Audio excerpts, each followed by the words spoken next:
The Flydigi ABXY had an amazing spec sheet, but they were absolutely hammered when they built that spec sheet, so it had various mechanical issues with the Hall effect sticks, as well as a falsely advertised 1 millisecond response time for that wireless connection. In my eyes, these issues prevented it from reaching true greatness, so Flydigi said screw it and tried again a couple months later with the Vader 4 Pro. The 1 millisecond response time is still controller propaganda, but they have heavily improved upon the lever action design of the Hall effect sticks. And since Thrustmaster controllers have kind of turned into a shit show over the years, I now need a new controller to crown the king of shooters. I don't need no gun. I beat the shit out one of these niggas, boy. Straight up. Flydigi sent me the Vader 4 Pro alongside this gossipy ass text about the DualSense Edge, saying it has 2 more rear buttons for a total of 4, trigger stops that are clicky instead of analog, clicky buttons, things they can do their best to flex. The Vader's pretty complex, it's required more from me than any other controller I've reviewed before, all of which is timestamped down below on the timeline. This review has quite literally everything you could ever need. And somehow, even though they sent this out to me, still a more honest review than if I'd paid for it. Like if you like the video, sub if you love that shit, let's do it. Retweet if you love that shit. At an MSRP of $80 or $90 if you want the Assassin's Creed Black Flag Edition, the Vader 4 Pro is hands down the most feature-packed Pro controller under $100, Switch or otherwise. At this point in time, it may occasionally be hard to find. I don't know when this video is going out, but August 6th, Amazon will be restocking, so you can hit the links down in the description for those. They should be restocked on Amazon by now. This video was shot a week before the end of July. Excuse my dementia. You could also find these from AliExpress, Banggood, and Mini XPC, but also do keep in mind if you're going to buy from anybody, get additional coverage if you can. Flydigi's warranty was written by an AI with a hangover, so I'm going to dunk on that later. Wait. I also saw the Vader 4 on the Walmart website for $130. Go fuck yourself. I am not risking getting shot, shit on, or hit on by MILFs to pay $50 over MSRP, and you shouldn't either. So if you have any other sellers that you've seen the Vader 4 from that are trustworthy, be sure to leave them in the comments below. It took them 15 iPhones to make a good front-facing camera. Maybe I'll do some Apple slander on the channel sometime, but I originally had a section here about how the Vader 3 Pro is every week or two usually discounted to about 50 bucks, which is about $30 cheaper than the Vader 4. But for the first time in a while, it's gone out of stock, and I'm not 100% sure if it ever will be again. So I do, in this video, make comparisons and talk about price comparisons and say how the Vader 3 might be a better choice in some, circumstances, but do keep in mind, I hadn't considered the Vader 3 Pro may go out of production and stop being sold. And that has everything this does aside from the adjustable tension sticks. In fact, the Vader 3 was the first half-decent Pro controller that used Hall effect sticks that also had adjustable clicky triggers and 4 rear buttons. All of these features are still here with the Vader 4. They're essentially identical, aside from the sticks, of course, which allow for between 40 and 100 grams of tension, verified by my measurements. The clicky triggers, which can be analog on a moment's notice and use the same Kailh switches as the ABXY buttons, and the 8-way rotary D-pad, while featuring different switches, matches up pretty well.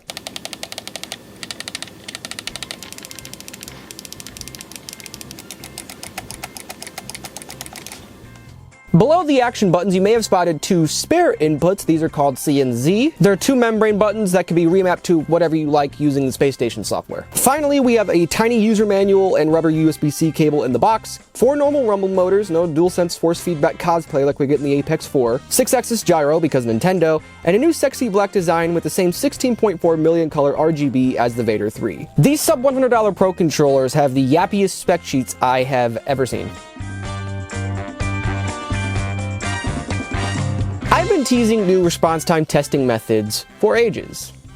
And I am still working on it, so is Marius, but until then we have a step in the right direction. John Punch's GamePadlet website has instructions for a device capable of testing response times outside of polling rates, which turns out are never an entirely accurate indicator of response times. Something I've been parroting for like a year and a half. You can make this device at home yourself, depending on what materials you buy, for like 40 to 50 bucks. I tried making it myself.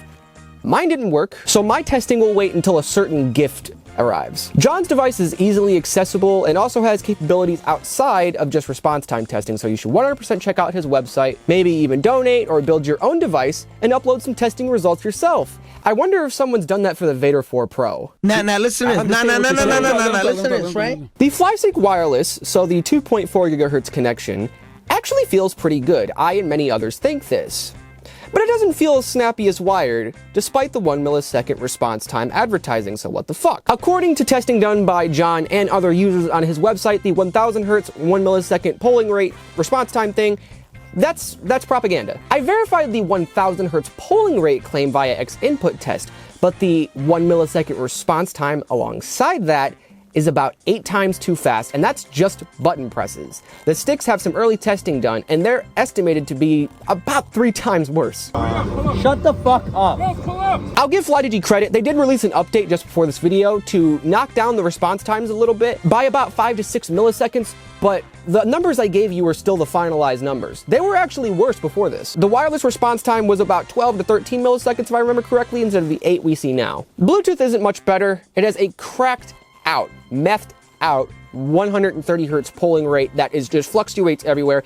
GamePad regards it as the slowest of the bunch. Wired is predictably 1000 hertz, but from what I've seen, it's just about the most unstable 1000 hertz polling rate I've ever seen, although it does provide, according to GamePad, a slightly better response time by about 3 milliseconds than the wireless connection, but it still isn't close to that 1 millisecond response time. And going off feeling alone, the wire definitely does feel quite a bit better than the wireless connection. For example, I can do certain things in certain games on the wired I can't do on the wireless connection. This could be a response time consistency issue or something.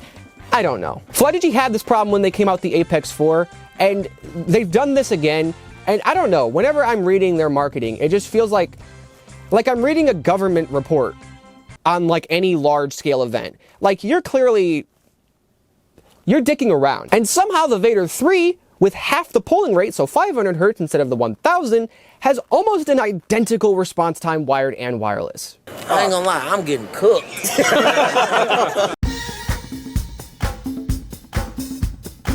The sticks are going to take ages to cover because we had the first iteration of the lever sticks with the ABXY over here. These sticks feel great, and you'll hear a lot of fucking people say that, but I didn't hear a single soul talk about the fact that these thumbsticks constantly commit Boeing whistleblower. I have evidence of them being radioactive from the day this controller came out to today, current day, and do not listen to the propaganda about it was an early batch. No, it wasn't. People are still having issues right now. I've been writing about this issue for like 2 months. I know, I need to get that video up. I'm lame, I'm late, I'm all of it. There was a floaty stick issue that you've possibly even seen. This happens when the screw tensioning the lever action on the thumbstick becomes loose from the board, or if screwed in too tightly, the mechanism would eventually break at various different stress points under heavy load. Unfortunately, a lot of the mechanical failures seem to come down to Flydigi's bearing structure, which seems to be a fundamental part of the stick, and I will get a new model of the controller just to verify if they've changed this or not, but it essentially requires a complete redesign of the stick, which they did for the Vader 4 Pro, which in my opinion kind of proves that the bearing structure was at least one of the main issues. Like I said, they've been re-engineered, they're a lot smaller, and the design seems much more efficient, especially for tension adjustment, which no longer requires a removable faceplate and a guitar pick. You just turn the dial around the thumbstick, and the way that it's geared, it will stop before you over-tighten or under-tighten it too much. My measurement says that these sticks have 110 grams of force, which is just 10 grams up what Flydigi said they were, so we'll call it even. This is comparable to an older Xbox 360 controller, and at their lowest setting, they got about 40 grams, which is the measurement I got as well. This is on par with the lightest tension Hall effect sticks I got, and about 20 grams less than the Vader 3 Pro, which consistently hits about 60 grams. The tension here also allows for gradual adjustments, unlike the Elite Series 2 and its distinct 70, 90, and 110 grams of force. So this offers you the widest range of tension options that you could actually ask for. The Series 2 also had some incredibly smooth thumbsticks that were top tier when it dropped, but the Vader 4 Pro is now the undefeated, undisputed champion of glidey, awesome, smooth sticks. But these rings around the sticks are a super loose fit, so what the fuck's going on? What's stopping the sticks from moving that little ring around when you spin them? That's funny, actually. This stick is not touching the outer ring. There's a very small amount of space between them, and you can't really see it from most angles, but it is there. Instead, the stick rests on a ring below the faceplate that is a part of the stick module itself. Subterranean fucking anti-friction rings. Is that how you say that word? I don't care. I have never felt a smoother stick in my life physically.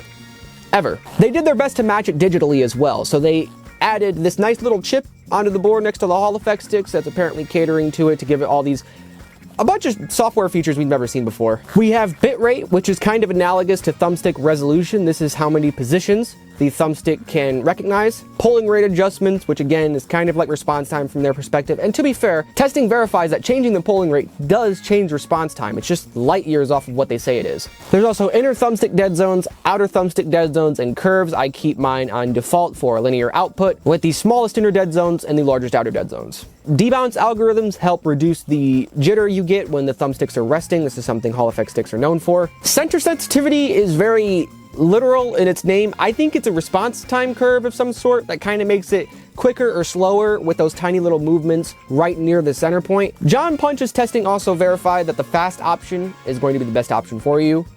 There you go. Does take some getting used to when you adjust those settings though, for sure. And like I said, I think that's a response curve, but their explanations are winded as fuck. Continuing on, automatic recentering algorithms that automatically recenter the thumbsticks when they're resting for more than 3 seconds to make sure they're always on point. And finally, the rebounce algorithms, which helps with the bounce back you get when releasing the thumbstick. I don't actually use this setting, and this is the only setting I don't use because it adds, and I could feel this before I actually had test results for this. This increases the response time of the thumbsticks by like 1 billion. And I didn't know that that was the exact issue, but I knew before getting the test results from John Punch, that setting sucked. Do not use it. It actually does heavily reduce the bounce we see on the release of the thumbstick, as you guys can see here in this footage. It just really sucks. It makes the sticks feel like dog food. And I'm aware some of you are death cry screaming about the circularity algorithm you saw down there. All right, let's everybody just calm the fuck down. Now this one's weird, because John Punch's testing found some oddities in the outer dead zone, and I think I can see them in Gamepad Tester, and I also believe the circularity algorithms allow me to visualize it a little bit easier. The circularity algorithm has circular and rectangular options. Now this is the rectangular option, and it looks like it gives you a much worse error percentage, which obviously means it's worse, right?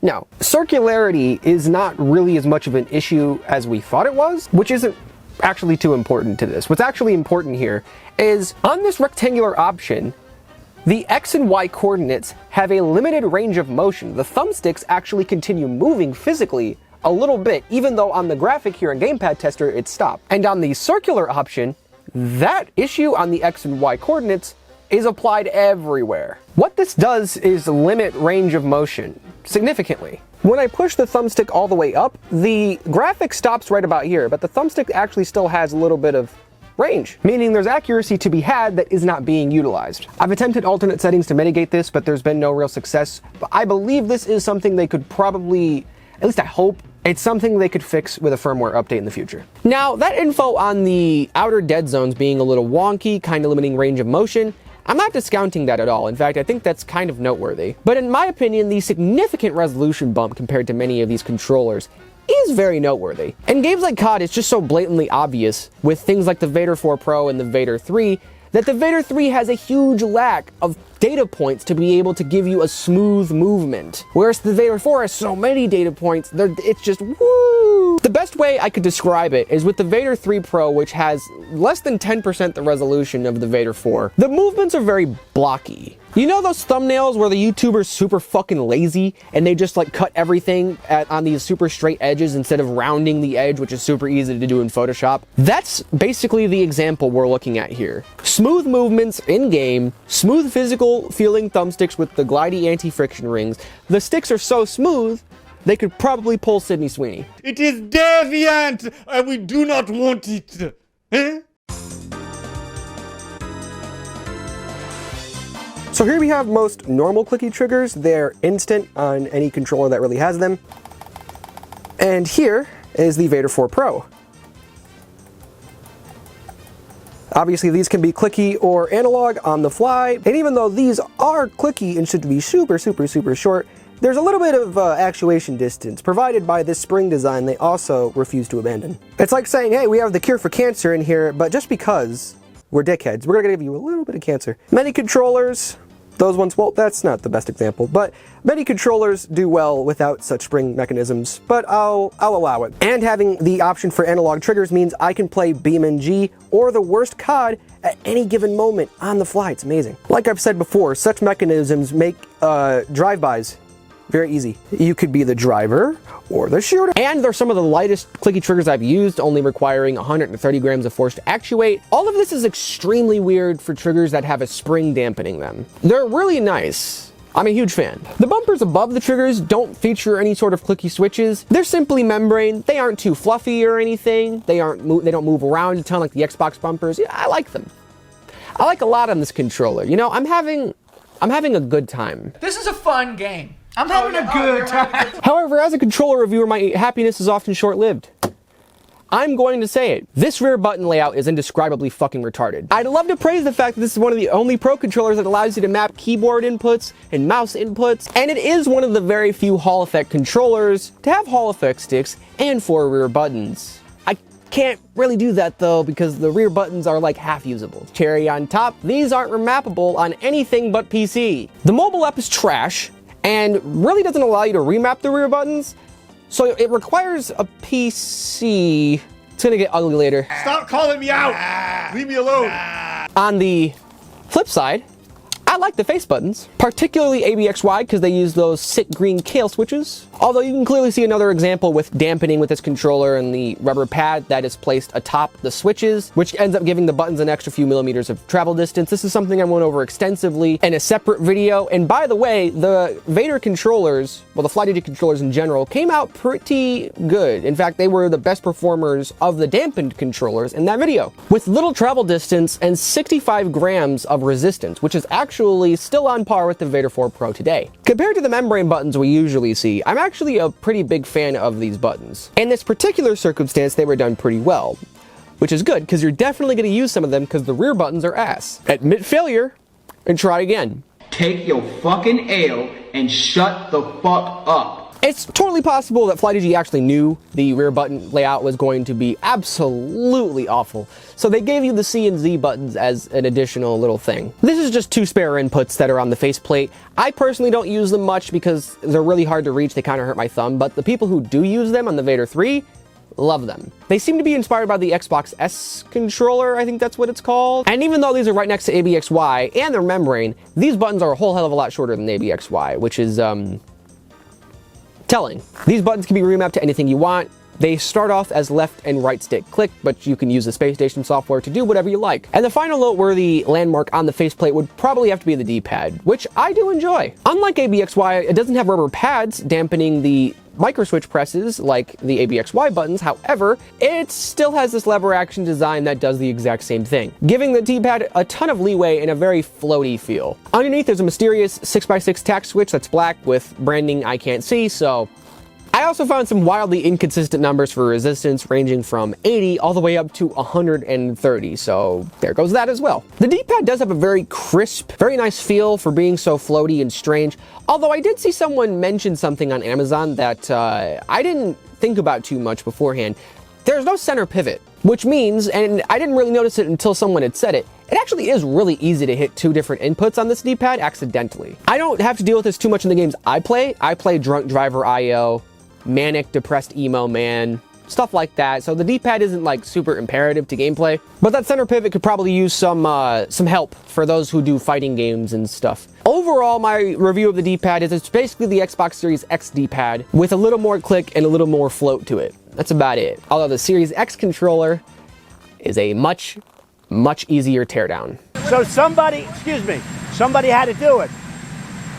I am the chosen one. I've gone through most of the controller throughout this video, so I'm just gonna give a quick recap and then get to the main course, which is obviously the thumbsticks. Green Kailh micro switches with a black and gray shell, rated for 5 million clicks, 0.3 millimeters of actuation distance. These are in the ABXY buttons and the triggers. 6x6 tack switch in the D-pad. Don't know what brand, don't know the specs, but every single one I've seen is under about 300,000 clicks. And an 800 milliamp hour battery rated for fuck knows how many hours. Now to the good shit.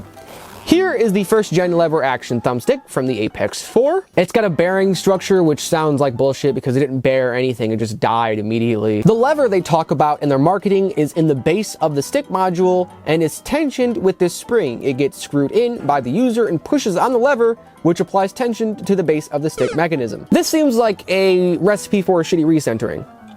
Also, both the Apex 4 Gen 1 lever sticks and the Vader 4 Pro Gen 2 lever sticks both have the screw unscrewing and then making the sticks lose all recentering issue. That's due to the fundamentals of the lever action design. Any other stick that was built in such a way would do that. And again, we had that issue with the Apex 4. Hopefully we don't have it again.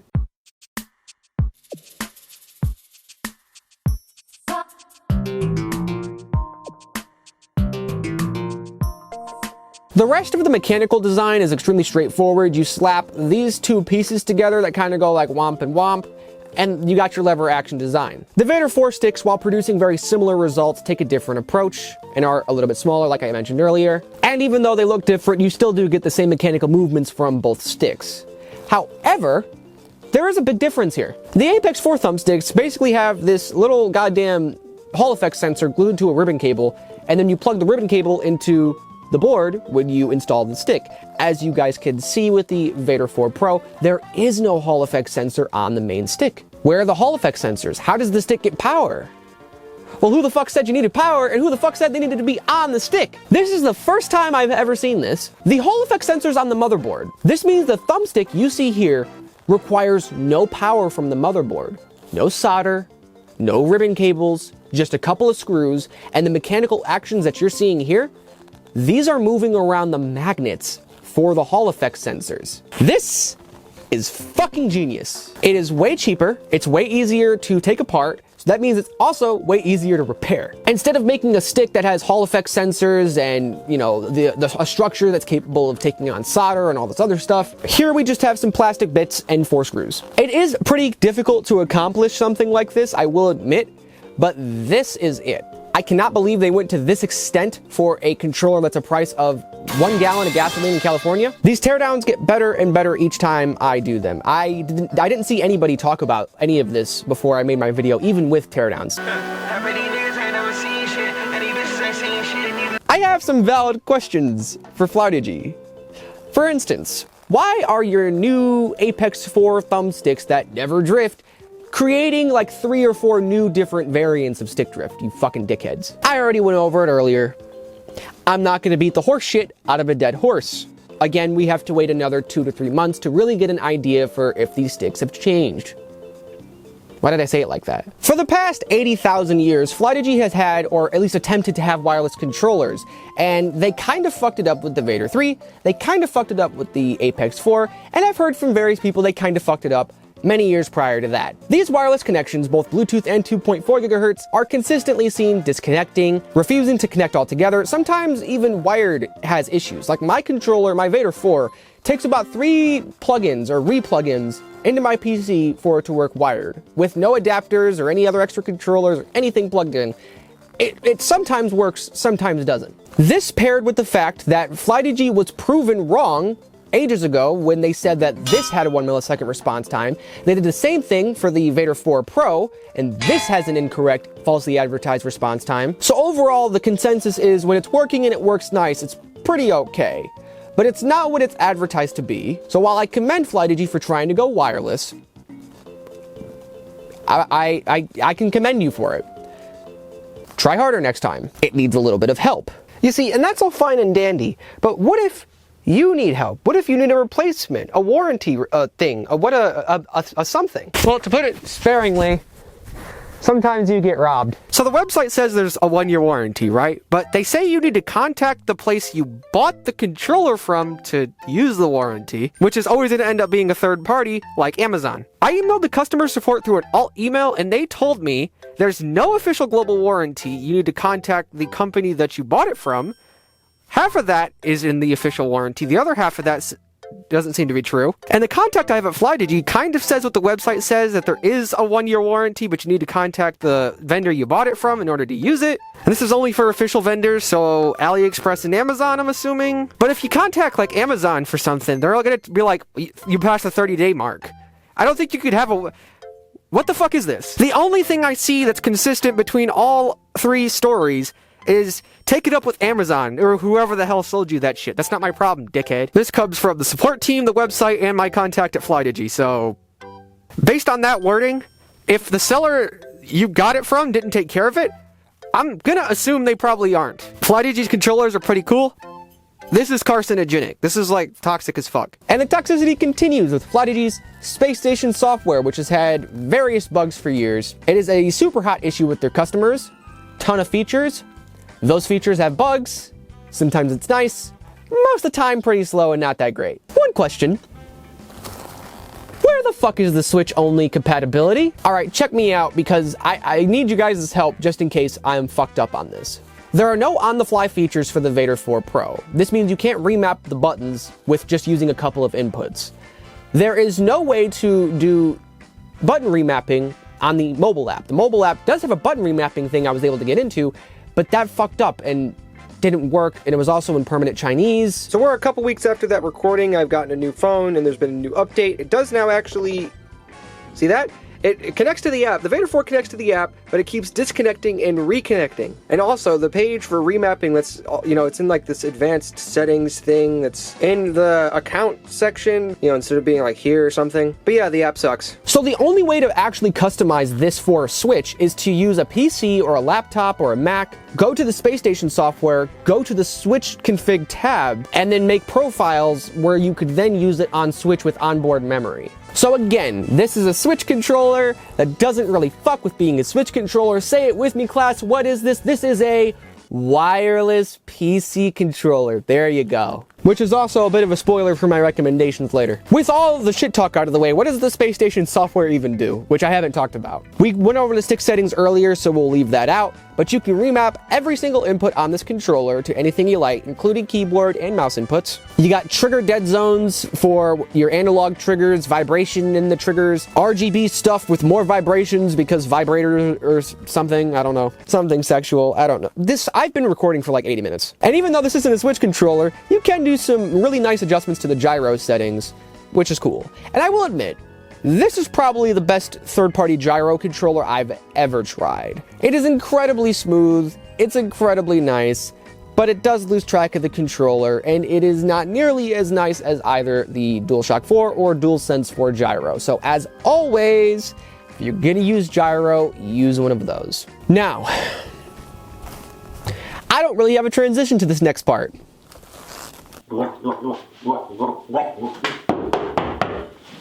Now the moment you've all been waiting for. Here we have the Vader 3, the Vader 4, and the Apex 4.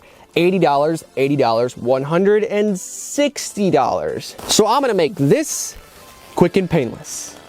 The Apex 4 is straight up fucking disqualified for its thumbstick and connection issues. Flydigi says that they're trying to work on the thumbstick thing. That's great, but we still haven't seen those results yet. They are still breaking. And the 1 millisecond claim needs to be removed from the advertising for the Apex 4 and the Vader 4. On the plus side, at $160, the Apex 4 is actually not as expensive as a lot of you think. This is pretty insane. A very immersive device with its immersive triggers that aren't trigger stops. They're more like the force feedback thing you get from the DualSense. You have a screen, you have RGB, you have a rubber grip, you have some immersive nice trinkets and some nice little like things.